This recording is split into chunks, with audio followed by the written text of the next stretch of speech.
السلام عليكم البنات، كي دايرين؟ مبروك عليكم هاد الشهر.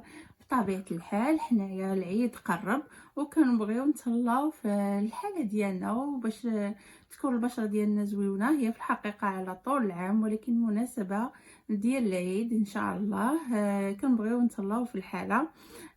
جبت لكم اليوم واحد فازلين لوشن ديال الجسم، رائع رائع البنات، زويون بزاف بزاف بزاف، وعنده واحد الريحه خطيره، واحد الريحه ريحه النقاوه، الريحه ديالو فنه فنه فنه فنه وزوينه.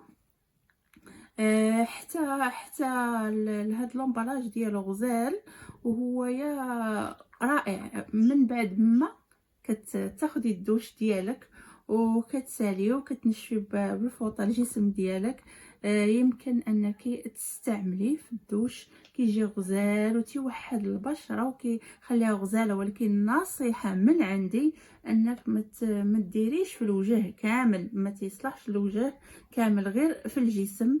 بحال مثلا اليديات والذراعين وهنايا الفخاذ وهذا، باش حتى هذيك الكحوليه تتحيد. هو في طبيعه الحال على حسب اللون ديال الجسم ديالك، ما بين اسبوع حتى 2 اسابيع وكتبدا تبان لك البشره ديالك عادت عندها لون واحد موحد.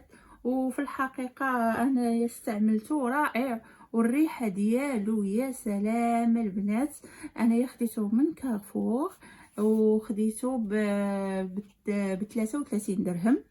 يمكن انا تلقاو في بارافارماسي، راه حتى هو موجود. البنات انا تنقول لكم راه غزال غزال غزال غزال، وغتستعمليه بالصحه والراحه، وتهلاو لينا في الحاله وتهلاو لينا في الصحيحه ديالكم.